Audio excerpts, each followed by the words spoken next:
ప్రత్యుపకారం చందమామ కథ. శివయ్య నడవయసువాడు. ఆయనకున్న సంతానం ఒకే ఒక కుమార్తె. ఆమెకు పెళ్లి చెయ్యాలి. పెళ్లి చెయ్యాలంటే కనీసం 1000 రూపాయలైనా ఉండాలి. శివయ్య దగ్గర అంత డబ్బు లేదు. ఆయన చేసే ఉద్యోగం గురువయ్య శెట్టి దగ్గర ఖాతా పుస్తకాలు రాయటం.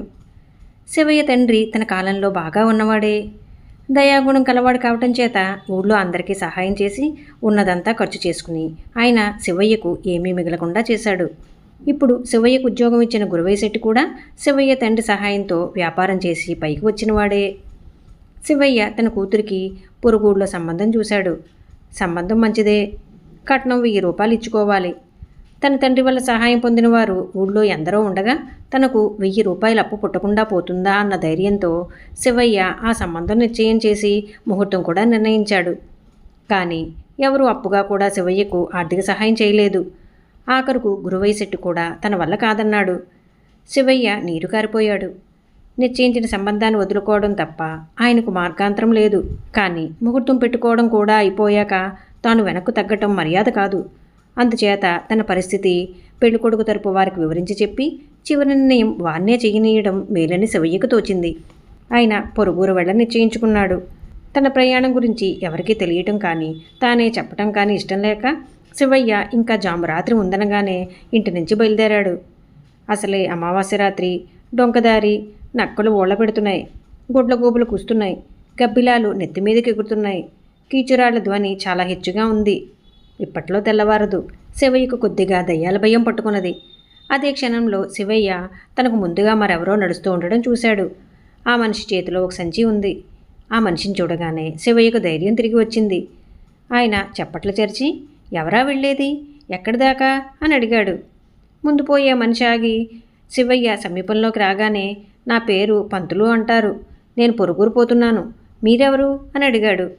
నా పేరు శివయ్య. నేను ఆ ఊరికే అన్నాడు శివయ్య. ఇద్దరూ కలిసి నడక సాగించారు. ఆ ఊళ్ళో మీరు ఏం చేస్తూ ఉంటారు? మీ ఇల్లు ఎక్కడా అని శివయ్య పంతులను అడిగాడు. ప్రస్తుతం నాకేమీ పనిలేదు. మా ఇల్లు ఊరి మధ్య రావి చెట్టు కిందనే అన్నాడు పంతులు. శివయ్య పంతులకు తన సమస్య వివరంగా చెప్పుకుని, మా నాన్న మా ఊళ్ళో ఎందరికో సహాయం చేసి బెకారైపోయాడు.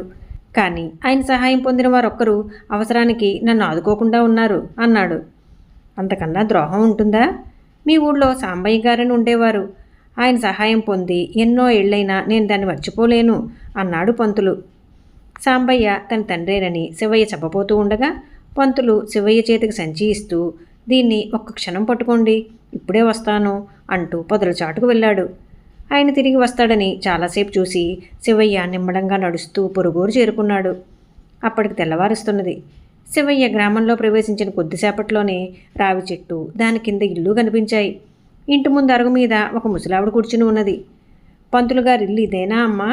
ఆయన కాస్త వెనకపడ్డాడు. నేను తొందరగా పని చూసుకుని మా ఊరు వెళ్ళాలి. ఆయన సంచి ఇక్కడిచ్చిపోదామని అడుగుతున్నాను అన్నాడు శివయ్య ముసలావిడితో. ఏ పంతులు గారు? 25 ఏళ్ల క్రితం పోయిన మా మామగారా అన్నది ముసలావిడ. శివయ్య నిర్ఘాంతపోయాడు. తాను చూసినది దయ్యమా అనుకున్నాడు.